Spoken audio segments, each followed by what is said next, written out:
자, 이런 낮은 행보의 또 주인공이죠. 바로 김정숙 영부인 얘긴데요. 자, 기자들에게 맛있는 화채를 대접했다. 이게 또 화제가 되고 있어요. 어떤 얘기인가요? 예, 뭐 저 비록 청와대 출입 기자지만 이 화채 먹어보지 못했습니다. 그것 때문에. 왜냐하면 홍 데스크께서 지시한 그 현장 취재 때문에 네, 대신에 이제 전원들을 좀 얘기를 들었는데 일단 뭐 사과, 수박, 자두, 배 이런 게 들어간 지금 보이는 화면에 보이는 것처럼 다양한 과일과 함께 오미자즙이 포함이 된 화채를 이렇게 나눠줬습니다. 지금 기자들 다 같이 저 임수정 기자인 것 같죠? 맨 오른쪽에 정치부 기자인데 일단 이렇게 화기애애하게 나눠 먹으면서 시간을 좀 보냈는데요. 일단 이 아이디어는 김정숙 여사에게 나왔다고 합니다.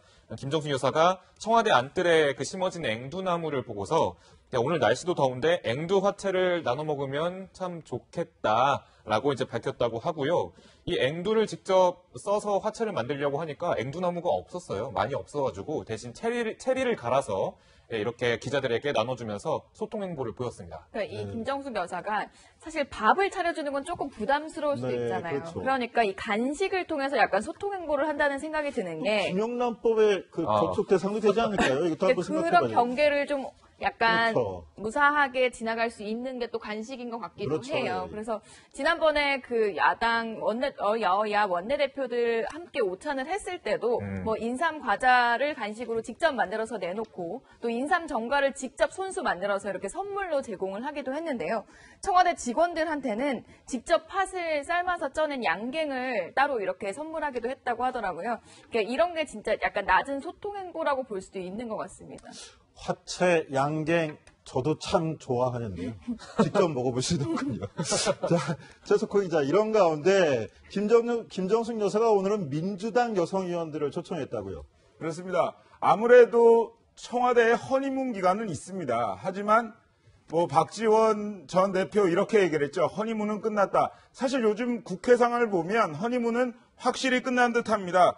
정권 초기에 하지만 기선을 잡고 좀 제대로 해야 되는데 그것이 청와대 입장으로서도 굉장히 힘든 부분일 겁니다. 그래서 다시 한번 김정숙 여사가 나선 것 같습니다. 현재 인사청문 전국이 굉장히 난항을 맞고 있는 데다가 탁현민 행정관 그리고 조국 민정수석의 어떤 인사검증 실패 논란까지 겹치면서 잘못하면 청와대가 굉장히 어려움에 빠질 수 있는 상황이거든요. 그래서 김정숙 여사가 일부러 같은 당 여성 의원들과 만나서 좀 잘 좀 풀어달라 이렇게 당청 관계에 대한 해법을 좀 모색해달라 이렇게 요구를 한 것 같습니다. 오찬에 참석한 여성 의원은 일주일 전에 연락이 왔고 편안한 분위기에서 허심탄회하게 이야기를 했다 이렇게 이야기를 했는데 사실 뭐 정치적인 얘기를 많이 하지는 않았다고 합니다. 하지만 어떤 추경 처리 문제라든가 정부 조직법 문제 여러 가지 현안이 걸린 상황에서 김정숙 여사가 여성 의원들을 만나서 한번 이렇게 인사를 하고 하는 것만으로도 굉장히 여성 의원들 입장에서는 나를 생각해 주는구나 이러한 느낌을 받았다 이렇게 전했습니다. 그런데 오늘 오찬 정작 추미애 더불어민주당 대표는 빠졌는데요. 자, 강명 기자 왜 빠진 건가요? 혹시 구설 때문에 그런 건 아닌가요? 일단 구설을 설명하기 전에 추미애 대표는 이제 평창 동계올림픽 현장을 방문하기 위해서 사실 참석하지 다른 못했다. 일정이 있었군요. 예. 오늘 그래서 월수금으로 열리는 그 최고위원회의도 직접 평창에 가서 좀 열었거든요. 네. 예, 그런 속사정이 있는 것으로 알려졌는데 그런데 이제 구설이라고 말씀하셨는데 아무래도 성소수자 관련 그런 발언이 많이 논란이 되는 것 같습니다. 예, 일단 시청자분들은 듣고 나서 좀 어떤 생각이 드시는지 직접 판단을 해주시면 될 것 같습니다. 그 문제의 발언 한번 들어보시겠습니다. 정치권의 도시가 아주 희성인데요. 수시성도 아주 희성인데요. 성소수자가 있는 당 대표, 성소수자 장관께서 앞으로 우리 문재인 정부 성공을 위해서 많은 성과를 내주시리라 믿어 의심치 않습니다. 다시 한번 축하드립니다. 네. 이 상황을 좀 설명해드리면 옆에 도종환 장관, 문화체육관광부 장관도 도시고 추미애 대표도 출시잖아요. 희귀성끼리 만났다라는 얘기죠. 그러니까 네, 사실 뭐 흔히 볼 수 있는 성은 아니니까 이 희귀성, 그러니까 성이 소수들만 있다고 해서 이 네. 성소수자라는 그런 중의적인 표현을 쓴 건데 저 뭐 이거에 관해서 이 방금 나온 발언에 대해서 조금 논란이 많이 얘기된 것 그러니까 같습니다. 아재 개그식으로 좀 네, 개그를 그렇죠, 한 그렇죠. 건데 이걸 듣기에 따라서는 좀 그렇죠. 논란이 될 수 있는 발언이기도 했던 그렇죠. 거죠. 이게 뭐 성소수자들에 대한 이제 관심을 보여달라고 하긴 한 거지만 이 농담처럼 들리지 않고 좀 정작 그 성소수자들이 듣기에는 불편하고 또 상처가 될 수 있다라는 목소리가 나오고 있습니다. 정의당 당대표 후보로 출마해 있는 박원석 의원 같은 경우도 SNS에 자칫 성소수자들이 들었을 때 좀 상처가 될 수 있는 말이다. 부적절한 표현이다라는 이런 글을 올린 일이 있고요. 이 논란이 좀 커지니까 추미애 대표도 자신의 페이스북에서 해당 발언을 삭제하고 또 민주당도 당 공식 발언에서 이 대목을 드러냈습니다. 세심한 배려가 필요한 네. 부분인 것 같습니다. 그렇죠. 예. 이런가 하면 민주당의 두 여성 대변인이죠. 백혜련, 김현 대변인의 발언도 문제가 되고 있습니다. 탁현민 행정관에 대해 서로 다른 주장을 내놓은 건데 두 사람 목소리부터 들어보시죠. 탁현민 그 행정관의 발언 내용이 도를 지나친 것은 맞는 것 같습니다. 그 부분에 대해서는 탁현민 행정관의 어떤 결단이 좀 필요하지 않나 네. 이렇게 봅니다.